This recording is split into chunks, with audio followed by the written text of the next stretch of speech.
What's up, everybody? This is Toy Addict 26 here, and today this is a very special episode of Toy Addicts Anonymous. I have my wife here, Doris, with me, and basically we're going to address the toy addiction from the perspective of husband and wife. And I think it's going to be interesting to explore the opinions and the conversations that can happen between a couple when someone is into toy collecting and their significant other, how they feel and their views on the matter. So obviously, for the time that we've been together, it's never been a secret. You've always known that I'm a toy collector, that I'm a nerd, and addicted and proud, and through the years when we first met, there were certain goals that we had to achieve. And, that's one thing that I've always made very clear is that no matter how much of a passion I have for the collecting of toys, it always family comes first. And I sold a very significant amount of my collectibles a couple years back to achieve a goal. And now it's kind of like, I wouldn't say I'm playing catch up, but there's the whole struggle with new things constantly coming out, right? And as you know, and you've been exposed to it, there's the secondary market, and you've seen, because we recently did a toy show a few months back, and she was surprised at how much things were selling for. Things that were like 3, 4, 5 times the price of what they originally cost. So I've been buying for 2 reasons now. I'm buying stuff for myself, and I'm also buying extra stuff that I can eventually resell, and with a profit, I can kind of make up for the things that I've bought. So pre-orders is one of the things where I tend to order a lot of things, and it's things that are coming out probably in 6 months or a year. But by the time the stuff is scheduled to ship, I cancel a lot of stuff. I guess it's just kind of like an impulse thing where it's just pre-order. I go pre-order happy with things that I think are either going to be something that I want to add to the collection or something that I think is going to be sought after. So I have that struggle where it's like, okay, do I really need this in my collection? Do I really want it? And then there's like, oh, this could be cool to have, and maybe even it might be sought after in a few years, so I can sell it and make a profit. So, you're always seeing boxes coming in, and it's funny because she's always like, freaking toy, another toy, another toy. And one of the things, it kind of gets under my skin, not gonna lie, is the whole thing about, whenever a toy comes in, you mention how, I'm buying all these toys, but I'm not buying this for the baby or this for the house. And I do. I put priority on the family, and I always buy things that we need at home and all that. But I guess it's just a natural trigger that you have because you're annoyed by how many collectibles come in the house on a weekly basis. Don't understand the drive and the excitement and the joy that collecting brings me. So I don't know what. Tell me, what is it exactly that kind of triggers you to make your comments when you see stuff coming in, boxes, collectibles come in? Well, it's not that it triggers me. I do try to understand your passion for for collecting your toys. I do understand that. However, where I have trouble with is basically, okay, I get it. You buy something, you see it, you like it, you want it. I think when it becomes like every day package coming in, or every other day, I think that's when it becomes an issue for me, just because in my mind, I'm thinking, okay, well, there's no self-control. Yes, fortunately, we're financially okay, where you're able to buy the things that you want and like. But that's where I think I generally don't understand. If it's not like, it's a want, it's not a need, and it's not adding to your life in the sense where, okay, let's spend money on a trip, or let's invest in, something, for example, a rental home, vacation home, whatever. It's not adding to you like the way that I see it, but that's me. I see traveling as, I'm getting experiences. I'm looking at the world in a different way. You're getting a toy, right? Some toys you don't open, and then they're just in a box, in a container, you know picking up dust. So I don't see the excitement to that. And that's where, a lot of conflict, mainly within me, because I've kind of accepted already. Well, and I get what you're saying, and I do like to travel. And unfortunately, we're coming off of this stupid pandemic, which we're now going into this variant phase, and there's all this stupidness about, oh, we got to mask up again now, even though we're vaccinated. So, traveling has been limited in the sense because, getting on a plane and traveling is not as simple as it was a couple of years back. Now, don't get me wrong, I want to travel. There's no excuse that I'm gonna trump collecting over, us going out and having a fantastic time. As a matter of fact, we're going to be traveling to California soon, and you've never been, and I'm looking forward to that. And of course, we have a lot of other things planned. But I don't think I need you to fully grasp the feeling I get from collecting. The whole point of you, and I love that you brought that up, of a lot of stuff not being opened and just collecting dust. The main reason for that is because I don't have a place to display it.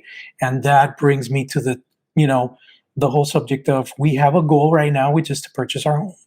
And once we purchase our home, obviously, whether it's a spare room or the garage, right? I'm going to convert one into my nerd cave / studio.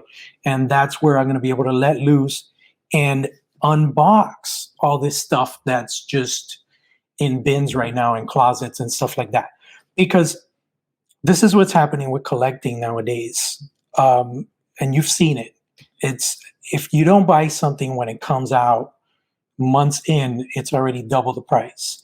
Later on, Christmas comes, it's triple the price. And it gets to a point where it's unattainable. So when you tell me, why do you have to buy this now? Why can't you get it later? Perfect example. One of the main things that I sold a couple years back before the pandemic was my Hot Toys collection. And my Hot Toys collection, those figures out the gate, they were like in the 200 range. Iron Mans were like 300. I pretty much sold every Hot Toys I had. And if you see the prices that Hot Toys are going for now on eBay, it's insane.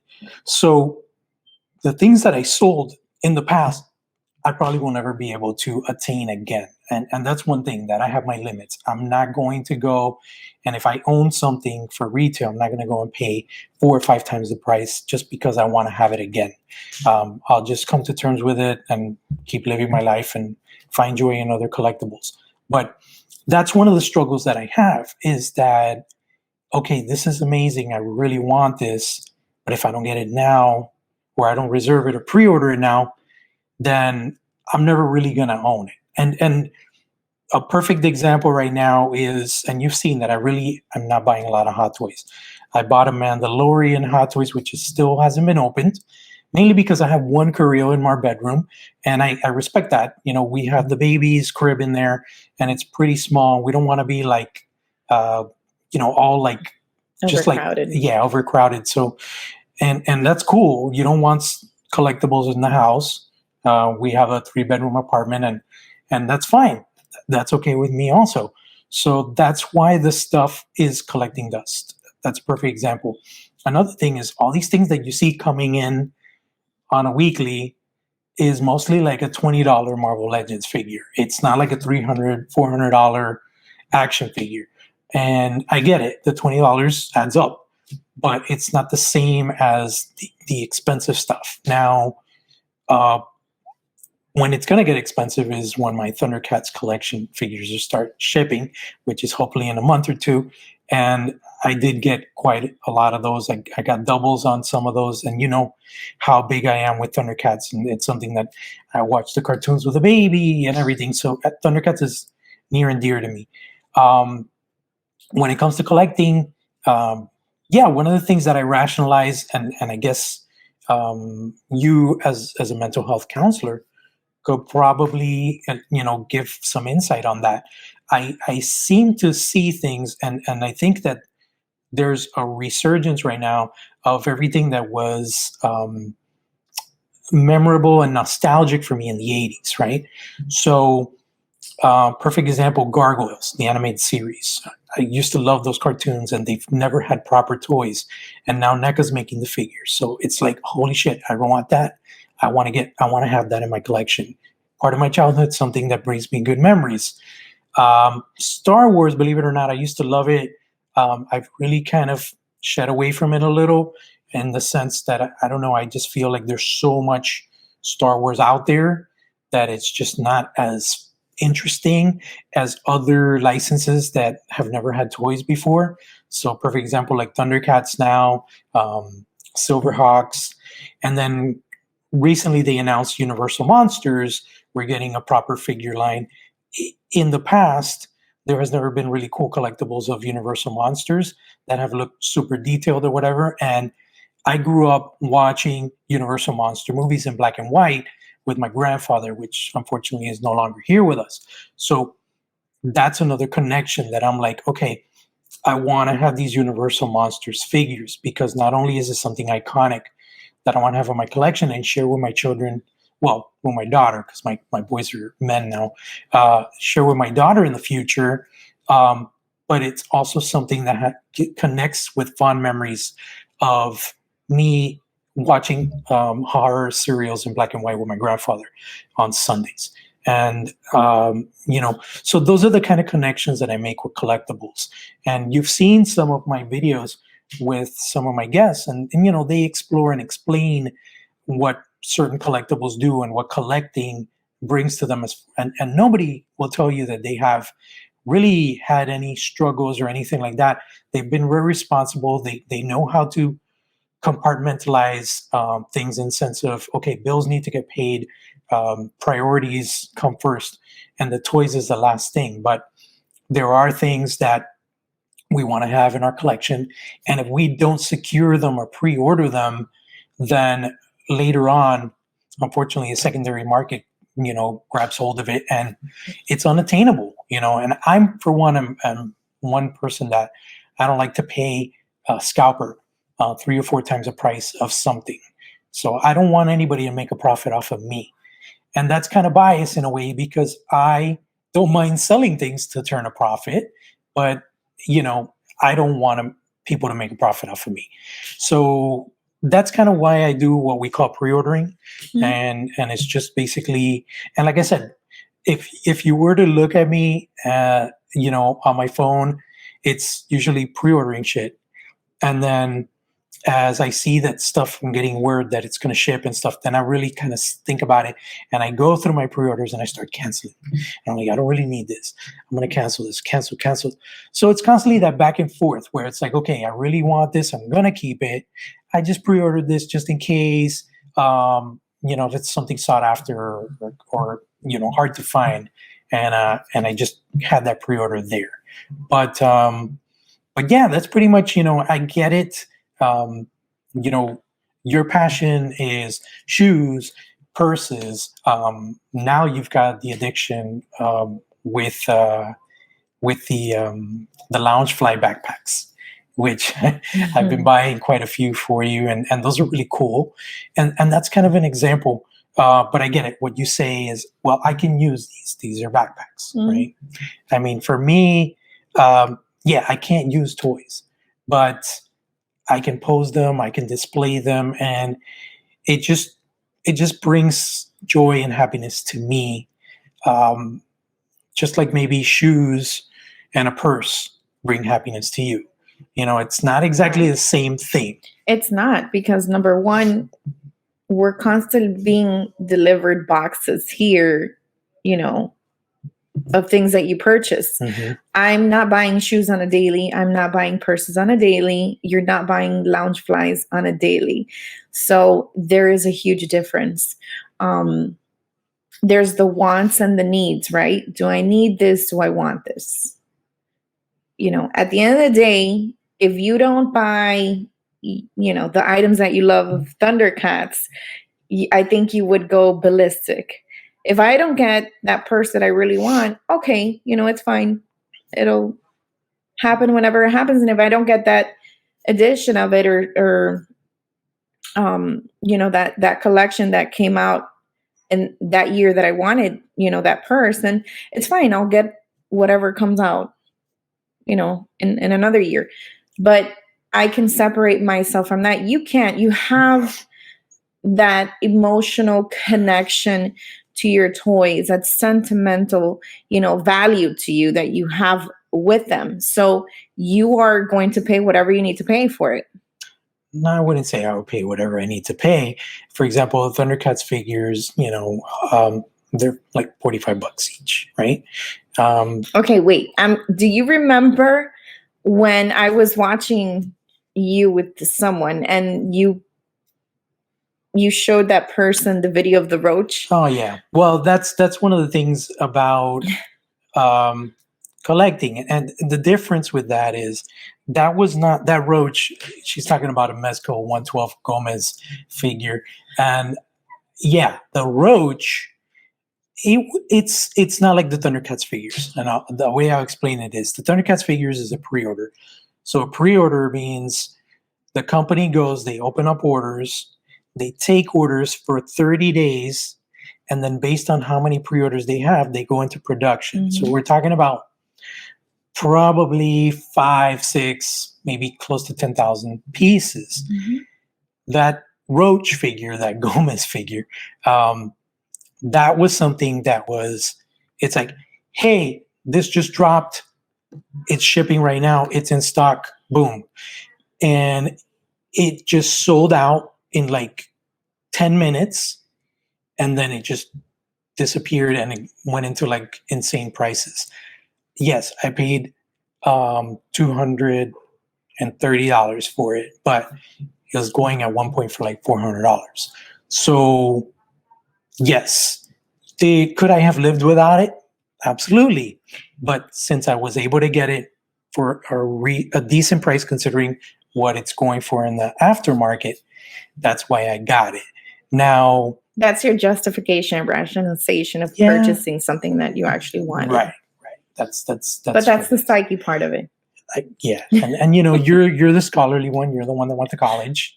I just graduated from high school, and I just gotten through life with my smarts and just making it happen. But and it's cool. What I like and I enjoy is that you pick my brain and you try to figure out what's going on behind the scenes. Sometimes you get it right, sometimes you get it wrong, but at the end of the day, collecting is me. You know who I am. That's what I do. I'm addicted and proud. I love collecting. However, if shit hits the fan tomorrow and we lose our jobs or something happens, I would not think twice about just clicking cancel on every single pre-order and just, dealing with it. Like, if I have to sell everything, I've done it before, I'd do it again in a heartbeat. So at the end of the day, they're material items. But because I'm in a certain position now that I have that flexibility, yeah, I'm gonna get these figures that I want. And as you can see, something that I kind of sailed away for a little while. I built this IP from the ground up. I was reviewing toys for a very long time. Unfortunately, I think I spent way too much time doing it and wasn't really getting anything in return. That's why I don't do toy reviews anymore. But then these videos now, getting to, peel that layer back and learning about different people and their stories and how collecting affects their lives and in a positive or negative manner is something that I think I'm really excited about. And you've seen some of my videos and you've enjoyed the content. And, I've been wanting to do this video for a while. Thankfully, today, the kids are not home. So we were able to sit here in front of the camera and have this open discussion. So originally I wanted to do a live so we could, kind of have people ask questions and stuff. Maybe we can do that in the future. But yeah, I think, and I get it when you say about the Loungefly backpacks. The difference with that is that Loungefly does a backpack for everything and different themes, but it's not like this limited edition, numbered. Oh, if you don't get it now, it's triple. You go on eBay and you'll probably pay maybe $10 more for a Loungefly backpack that's no longer at box lunch. It's not the same. With collectibles, perfect example, I ordered a vehicle for Mandalorian, the Razor Crest, the Mandalorian's ship. I ordered that. That was a HasLab. HasLab is what they call a crowd fund, where people pay ahead of time, and if they reach a certain number of orders, they create the product. They made the Razor Crest, and the Razor Crest was, I believe, $300. It hasn't shipped yet, but if you go on eBay, it's $1,000. So that's kind of one of those things where it's like, okay, I'm gonna pre-order that because if I happen to want to add it to my collection a year from now, I don't want to pay 3 or 4 times the price of it. And if for whatever reason I change my mind, by the time it ships, I know that I can make a decent return on it once it ships, So that's kind of, the thing with collecting. And I have a friend that, I've talked to you about him a lot, and not to name names, but he has such an attachment to collectibles that's really concerning, because everything that he would own, whether it's McDonald's toys that came out with a theme, or things from his childhood, or any random toy, he couldn't find himself a way to detach and sell it. And that's one thing that I don't have that problem. If I have to sell something, it's gone. I don't. Yeah, now I can be selective, and if there's a show, I can say, okay, I'm gonna get this bin and I'm gonna sell all this. And we recently did a show a few months back, and I sold, I made really good return, and I sold a lot of stuff. Mainly, I got rid of a lot of loose figures that were just sitting around, and I didn't want to have to sell them individually. So that was a really good thing. But yeah, I think that there are collectors that, aside from receiving a box every day, uh, not every day because I don't get shit every day. She exaggerates, but Every other day. no, I would say maybe like twice a week. Out of 7 days, that's not bad. So I would say there are people that I know personally from the past that I really feel they need help, because their collecting goes to a level of obsession and attachment where they cannot detach themselves. So it's like, oh, I'm not going to pay the light bill on time, but guess what? I have this bin full of toys that I could sell and be able to pay the light and not get a cut. They'd rather figure out at the last minute who can lend them the money than go and just sell the stuff. And that's when I think it's very concerning, and it's something that you should definitely seek help and possibly therapy for that, because that means that you don't know how to differentiate personal and family needs and priorities in comparison to just a hobby. So thankfully, I don't have that issue. And it's just, I feel like sometimes I get it. You see the boxes coming in, and I don't open them. But again, it's mainly we have an agreement.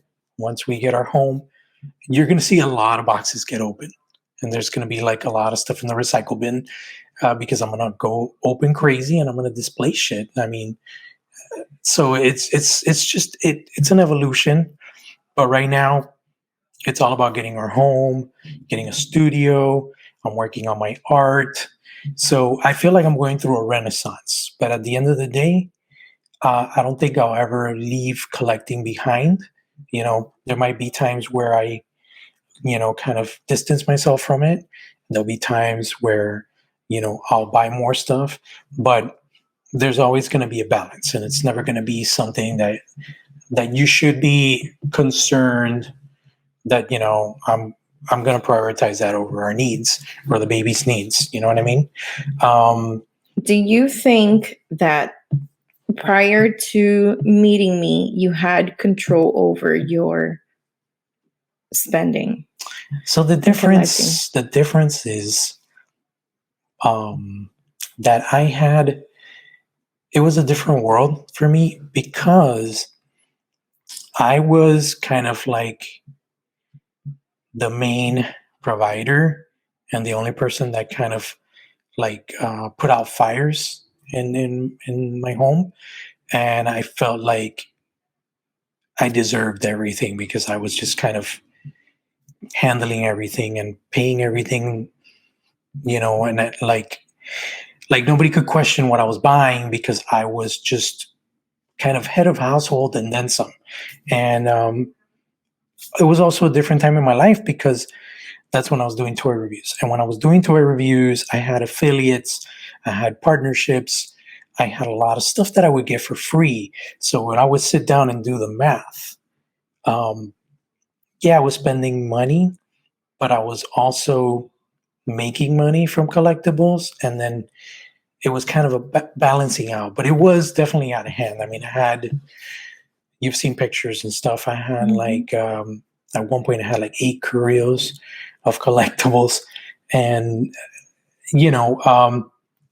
having you come into my life, it really put a lot of things in perspective, made me, rethink my goals. And I'm not young, I'm 45. We decided to bring a new child to the world, and there's things that, you have to sacrifice to do things and to move forward. And absolutely, it was, like I said, it was a different time in my life.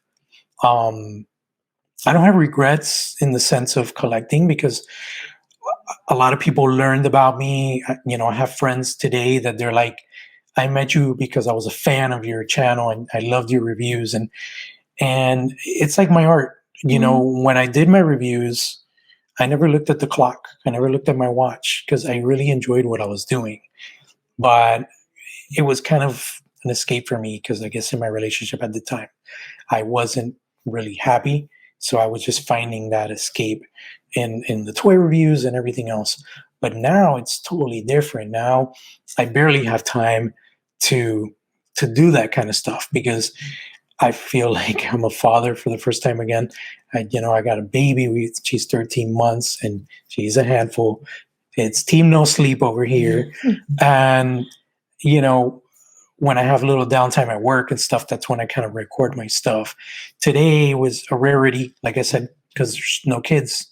So there's no noise, there's no distractions. And that's why we're doing this today. But yeah, I was definitely in a different place. I'm in a much better place now. And, if I had to do it again, I'd do it all over again. I would sell everything that I had. I pretty much sold, I would say like 80% of my collectibles. And, I was able to attain, a lot of things by doing that. And I was able to buy an iPad, which now I use almost on a daily to create art. And that's something that I'm also passionate about. And that's what I'm focusing on now is doing my art, and doing this on the side, because at the end of the day, there's still that passion. A good example, my buddy Carlos Espino, which I recently recorded with, he works at a dentist practice with his wife during the day. He runs an MMA martial arts school. He's a father. His daughter is about Lexi's age, 7 or 8. And he still manages to find time to do videos here and there. So you can make the time. And if it's something you're passionate about, like, you don't think twice and you don't worry about, doing it. But it's all about being smart, Um, but yeah, I mean, I think this was refreshing. It's something that I think it's going to be both therapeutic for all collectors that are watching it, that have had struggles with their significant other understanding collectibles and how they feel about it, and also for us ourselves to kind of open a forum discussion about my collecting. Like, I'm an open book. And I know at one point, yes, she still thinks I hide shit in my trunk. You did at one point. At one point, I did, which is kind of like the boy who cried wolf. She doesn't believe I don't do it anymore. But yeah, I used to do that a lot. And recently I left one of my jobs and I brought a lot of toys home, and I was pre-ordering shit and having it shipped to my job. So that's why I had a lot of stuff over there. But I don't hide anything anymore. Like, the stuff comes in and you're like, oh, it's another toy. It's another toy. It's another toy. And, it's refreshing when it's not a toy and it's something for her, because then I can like rub it in her face. Hey, and I forget about you. And like, when I can, and I have done it a lot, I spoil you. You're my priority. The baby is as well. So, like, I don't want you to ever think that I'm going to lose sight of that. Just understand that, just like they say, happy wife, happy life, happy hubby. Like, you don't have to necessarily understand it, but if it makes your husband happy and your husband is making you happy and doing the things that you want, then just embrace it. You know what I mean? Like, I could be out there doing drugs or having a night out with the boys and getting drunk and all this shit, and I'm not about that. Another funny thing that I want to bring out is, you tend to always be like, oh, you're on your phone. Who are you talking to? Who's that bitch you're talking to? Who's that bitch you're texting? And it's funny because if you see this meme, there's this really funny meme where the chick is in bed with the guy and they're both turning their backs to each other. And the chick is like, oh, this fucking guy is cheating. He's talking to some chick. And the dude is like, you look on his phone and he's like, oh shit, the new Hot Toys Iron Man is coming out. Yeah. So that's really like what I'm doing on the phone. And when you look, you see constantly, me. Though. Yeah. And then it's like, who's texting you? And it's like, it's somebody on Instagram that is tagging me because they want me to share their shit. So it's funny in a way, but I get it. It's like it's a natural thing for women to think, oh, the guy's always on the phone, he's up to something. But it's like, no, I'm looking at toys and maybe pre-ordering shit on the low. That's partly what it is. But yeah, like I think this is fun. I think maybe we should probably do it again, like live, so we can have people ask us questions and stuff and really drill us. But yeah, I don't know. Is there anything else that you want to ask me, or like? I think the main issue with, you buying toys and you don't look at the pricing of it, if it's something that you really want, like, again, the roach, you paid a ridiculous amount for that thing. Thankfully, I'm not really that much into the roach. But when we go to the store and then you see something for the baby, like a toy, you think about it. Well, versus me, I would just get it and, she likes it and I'll just buy it. You think about spending money on that toy. And I'm like, okay, so you buy a stupid yellow roach, but you won't buy a yellow school bus. It wasn't yellow. I didn't think twice about getting it, actually, when you got the yellow Cocoa Melon Wheels on the Bus school bus at Target. I thought it was a fantastic idea, and I put it in the shopping cart. No, you did think about it, though. No, I didn't. Now, there are times when you're like, does the baby want this? I'm like, well, the baby's 13 months. When she talks and she says, Dad, I want that, it's a different story. So I just feel like, yeah. And in a way, it's like, okay, well, let me justify, I got to pay bills and have to have savings. And I bought these things. Why buy all these things just because we think it's cute? let's wait till the baby actually starts asking us for things, and then we buy them for her, So then what happens when you don't apply that mentality to the toys that come out that you want and not need? I do it. Like I said, I do pre-order shit, and then I'm constantly canceling stuff before it ships. So, I pre-order stuff. I'm a toy addict, toy addict 26, like aptly named. But at the end of the day, I filter, I compartmentalize, and I really justify. Okay, do I really need this? Do I want it now? Can I get it later, maybe?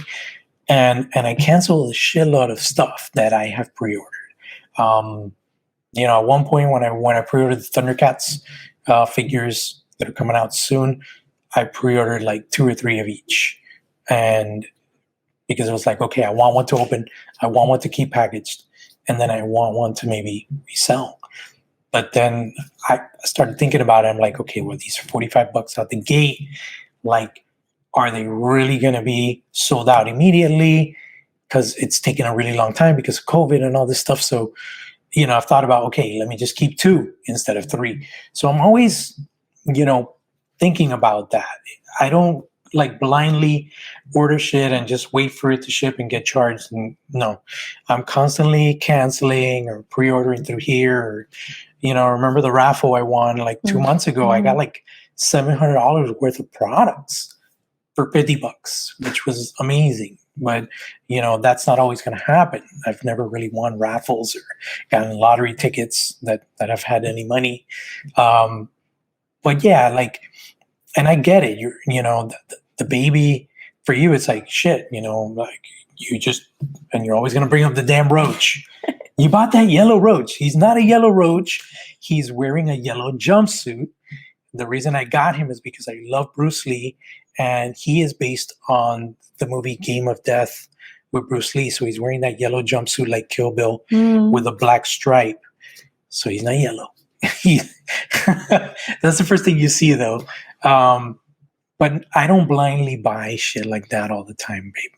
That was one thing that was an exception to the rule, Do you think if I wasn't like such a stickler for you buying stuff, if I would just be like, okay, I don't care, do you think you would have control? Yes, I do. Because, again, I'm mature. I've been down and out. I've been in dire straits and have picked myself up and have fixed myself and rebuilt myself from the ground up. And I don't, like, I'm mature and I know what priorities are. So honestly, the only thing, would I buy more stuff? No, I would probably buy about the same. Would I have more stuff open and displayed? Probably, yeah. If it didn't bother you as much. But I get it. Like, even to get a Korea in our bedroom, it was a mission. It doesn't bother me. Why can't you wait till we buy the home? There's no space. I know. But, that Korea makes your husband happy. And every 3 months, I can kind of switch things out and display different things. And, every time I look at my Korea, it just makes me happy. So if your husband's happy, why not, right? I don't know. So, yeah, no, I don't think so. I don't think I would be like irresponsible, or it would be like defaulted on bills and shit like that. There's priorities. And, as you know, like I've recently, opened my own business and fixed my credit. There's so many things that I've accomplished. And if I had a real severe problem, I wouldn't be able to accomplish those things. So that's, that's the telltale sign to you that I have a control in a sense. Yeah. Could I buy less stuff? I definitely could. But, it's, like I said, it's that one back and forth thing. And yeah, like I get it. You like purses and shoes, but it's just not the same. There's the shoes you go out to the mall and you see, oh, these are cute shoes. Let me get them. Or, you know, you have those Balenciaga shoes that you keep mentioning that they're like 800 some dollars. I don't know when they're made of solid gold. I don't know. It's just like a perfect example of why you would tell me, why would you buy that figure that costs 200 some dollars? It's a fucking roach. But there's a reason you like the Balenciagas, whether it's because, social I can wear influencers. it. Yeah, but here's my thing, right? If I'm going to buy a pair of $800 shoes, I'm not even going to go outside in them. I'm going to fucking walk inside the house because the moment those soles get dirty, I'm like, holy shit, I paid $800 for these shoes and they're fucking dirty. So it's different, I guess maybe like if you wanted like an $800 pair of sunglasses or glasses, that's different because no matter where you wear them, they're not going to get messed up or whatever. But shoes, I don't know. A purse, I want a Louis, that's cool. It's $1,000. And you can resell them? Will you resell it? No, but but it's like I said, it's refreshing and it's interesting to get your perspective on it. I know we've had some struggles back and forth sometimes with my collecting and sometimes you're like, okay, I'm okay with it, but then a box comes in or something and you're like, more shit, more toys, oh my god. Well, because when it happens consistently, there was a point, I think now it's been pretty relaxed, but there was a point where every day there were boxes, small boxes, big boxes, medium boxes, Marvel Legends, and I don't know what they were. And then the fact that sometimes you were hiding them in your trunk. Yeah, well, the reason I would hide them, and it's because I didn't want to face your wrath at the moment, so I would just kind of like keep it on the low, and I would just sneak them into the house gradually. But when you realized that I was doing that, then it was just like cat is out of the bag. You know what? I might as well just let you know. Just like when we finally went to IKEA and I got my Curio, you were like, why can't you wait till we get our home? And I was like, well, I want to at least display a couple of things. There's things that I've been getting and I want to open them and enjoy them, So, yeah, and appreciate you realizing that it's gotten better because it really has. I haven't been ordering as much stuff. Like I said, I'm canceling stuff constantly. Right now I have things that I want to sell, but like everything, it's just time. I want to list a bunch of stuff and sell it, for our trip and stuff to have extra money. But, I don't know. At the end of the day, I think having that balance, having that understanding of just you being secure and not concerned that I would ever not pay a bill or something just to get a fucking toy. That's never going to happen. And if we get some really big boxes, and just letting you know, next year is going to be heavy because I got 2 Thunder tanks. I have 2 Galactus figures coming, and those things are going to be massive. Hopefully by then we've closed down our home, so there's going to be space in the garage to put that shit. But if not, if I have to get a small storage, I'll do that. But yeah, just know that there's no more hiding stuff. And guys, don't hide your shit from your wife because it's just an unnecessary thing. Like, be open, have these discussions like we have, on camera, off camera. And if you love each other and you understand each other and you have a mutual respect and you know how to handle your priorities, address these things with your wife or your significant other or girlfriend, because it's not good to keep secrets, whether it's collecting or anything else, but that's something, it's a big no. Don't hide your toys in the trunk because eventually you're going to get caught, just like anything else you might be doing shady, that's pretty much it. I think, I don't know, Did you want to drill me on anything else? Anything else? What else you got? Come on. Come on. Anything else? No, I just, what's funny, when you were selling at that show, where was it, on Tate's? Tate's, yeah. I had a gentleman who was purchasing toys. He's much older, and he said to me, this is never going to go away. Like, you will never get him to stop buying toys.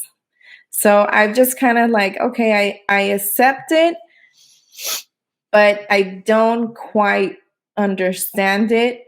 I try to understand it, but then I go back to the psychological part of it. And he's always talking about, like, don't pick at my brain, but it's fair. I mean, he becomes very defensive. I understand. That's what you do for a living. And, it's going to be second nature for you to try to, like, dissect what the motive is behind it. Like, it's just something that brings me joy, it brings me happiness. Perfect example. You love Teenage Mutant Ninja Turtles. If you were a toy collector, you would be like balls deep into like Teenage Mutant Ninja Turtles. For me, that's not my thing. Like, I like them, but it's not something I collect. I have friends that they're like super into it, and they collect a lot of turtles. For me, Thundercats is my thing. He-Man, Star Wars, Marvel. I love Marvel. And then there's certain properties from the 80s that, like I said, I never had as toys when I was a kid.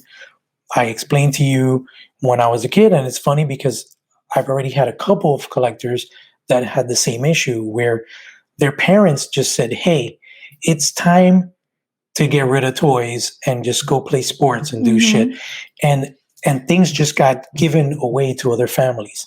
Something like that happened to me. My dad just decided, in a macho type of way, it's like, it's time for you to play with girls instead of toys. And I think I was, I don't know, like 13. So I don't think you should be playing with girls when you're 13, unless you're playing at school or playing a board game, right? But my dad just put everything in a box and gave it away. And that was all my toys from my childhood. And I think that really kind of triggers things. But there was one point in my life where I was ashamed to walk into a Toys R Us. I thought it was something that was frowned upon until, like I told you the story, I came across an older gentleman, similar to the gentleman that approached you at Tate's, and he was just buying a shitload of toys. And I went up to him and I told him, hey, like, your kids must be really lucky, or it's like Christmas or something. And they're like, no, I don't have any kids. This is for me. I'm a collector. I'm like, what? So that's kind of when things kind of came into fruition, and I started learning about the collector culture. And I think, hopefully I'm wrong, but I feel like somewhere down the line in the future, kids are not going to give a shit about toys anymore, because now it's all about digital content and video games and stuff like that. I don't really see a lot of kids buying toys. I feel that what drives the market nowadays is adult collectors like me, people in their 40s, 50s, probably even 60s, that are buying stuff that preserves and brings that nostalgic memory to people by owning collectibles. So, like I said, it's just, I don't expect you to ever understand that. You're never going to be like fully in my brain, even though you're going to try to be and dissect me. But, if it makes me happy, just like if for you, getting your nails done, getting your hair done, traveling, watching a show, those are things that make you happy, that's fine. Like, you want another pair of shoes, that's fine. If it makes you happy, I bless it. I don't have a problem with it. I embrace it, and I think that's part of like the compromise of, having a successful relationship, when you have one of your partners that's addicted to something that, of course, is not detrimental to their health, because this is not detrimental to my health. If I was smoking or doing some sort of drug, recreational drugs, then absolutely, I would think that's something that could destroy a relationship. But as long as we have a grip and control I our think for purchasing everything is a habits, balance. It can yeah, be detrimental to the relationship if you're spending too much time on your phone pre-ordering stuff, that's true. right? And looking up toys and things like that. That's true. I mean, for me, I don't do that all the time. I tend to be on my phone sometimes, just like you're, on your phone, on TikTok or whatever. But the difference is, I, and I got nothing to hide. So I'm on the phone. But yes, put your phones away, people. When it's movie time, when it's dinner time, put those phones away. That pre-order can wait. Usually pre-orders happen during business hours, 1 o'clock, 2 in the afternoon. I'm not home. So it's not like I'm pre-ordering stuff when we're spending quality time. Sometimes I get distracted because, somebody posts something or I look at, oh my God, I got so many likes on this. And that's another thing we were looking at, that Netflix documentary, which we never finished, about social media and how, the internet and stuff like that is trying to control our lives and our spending habits. It's kind of scary sometimes when it's funny because she's always getting Sideshow Collectibles ads in her Facebook and stuff. And she's like, why the fuck am I getting this ad? And it's like, I don't know, the phone is listening to shit and it's fucking telling you, hey, buy your husband this, buy your husband this. Which I will not buy you a toy. Well, that's funny because she says she won't buy me a toy, but she told me to pre-order. I pre-ordered a Lion-O statue from Iron Studios, and I put it on FlexPay. And she's like, "I'll pay you for it, and that's a gift." But because I don't know what else to give. She's always getting me clothes and socks and stuff like that, which I appreciate. But I would like for her to once in a while surprise me and get me something that she did her research and she's like, oh, he doesn't have this, and get me a collectible. No, I tried that. And then what did I tell you about the hulky Iron Man? Oh, yeah, but check this out. She came across like a freaking Hulk busting out of the Hulk Buster. No, it was actually the Hot Toys Hulk Buster Iron Man suit. And that thing's like close to $1,000. But, she came across that ad. I don't want that in my collection. She knows what I like is Thundercats. So if you were to get me like something that you see I haven't ordered or I haven't shown you, and it's Thundercats or something like that, that's awesome. Like, that I don't really buy stuff that's in the grand range. I buy stuff, the max expense of something that I'll buy is like $300, $500, nothing more than that. And even then, those are rare and far in between because I don't get stuff like that. I get mostly things that are in the $20 to $100 range, depending on the collectible bracket or the company that makes it or whatnot. But I would love for my wife to buy me collectibles, like for Christmas. Here's this Hot Toys that I keep seeing on my feed and you don't have it, so Merry Christmas. She'd be an extra happy wife if she did that, but that's a struggle. What do you do? Like, wouldn't you guys be happy if your wife bought you a collectible, or would you just rather buy that shit yourself? Because for me, like, for example, with buying clothes, I think it's better for me to just give her money or give her a gift card and have her buy what she likes rather than just go and buy clothes for her, because she knows what she likes. She doesn't tend to try stuff on. She kind of like looks at it and buys it. And, we do a lot of fucking returns because sometimes she gets it wrong. But I tell her, get in that fitting room. We shouldn't like to do that.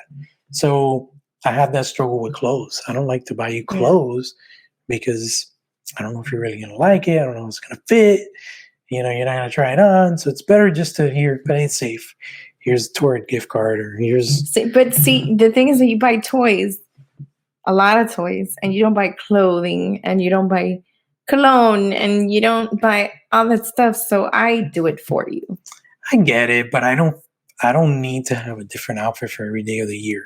And, that's your thing. Like, you like to have tons of choices.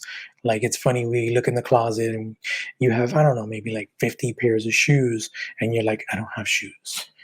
Uh, and it's funny, it's your way of saying things, but it's like, in my mind, it's like, I would never get to But what do wear I those do? I donate. I'm constantly Yeah, donating. well, I mean, that's shoes. They're And they get clothing. stinky and they get used and No, dirty. sometimes they're brand new. I mean, I would never, I mean, donate stuff. I guess with collectibles, it would be nice, like Toys for Tots during the holidays. I have done it. I've donated brand new toys that I've had in excess and stuff like that. And friends and coworkers and stuff like that have kids. Their kids love me because I'm always the one that gives them action figures and stuff like that. So, yeah, I've never been selfish in that way. I wouldn't just kind of fill up a bag with stuff. I would probably sell it to make a profit to buy more other shit.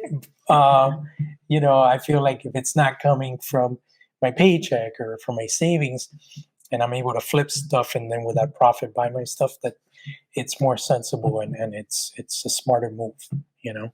But yeah, I think I hope you guys have enjoyed this. I definitely did. I don't think I'm going to sleep on the couch today, which was something that I was worried about coming into this. This was fun. What do you guys think? Would you like for us to do this again in a live format? Please chime in below and let us know. And again, just if you know anybody that's addicted to toys and has issues with toys, or would like to talk about this in an open forum, send me a message, and we'll see if we can set up something for an upcoming meeting of Toy Addicts Anonymous. If you know somebody personally that collects toys, give them a hug and embrace it and tell them that you're addicted and proud also. Thanks for tuning in, guys, and I'll see you in the toy house. Take it easy.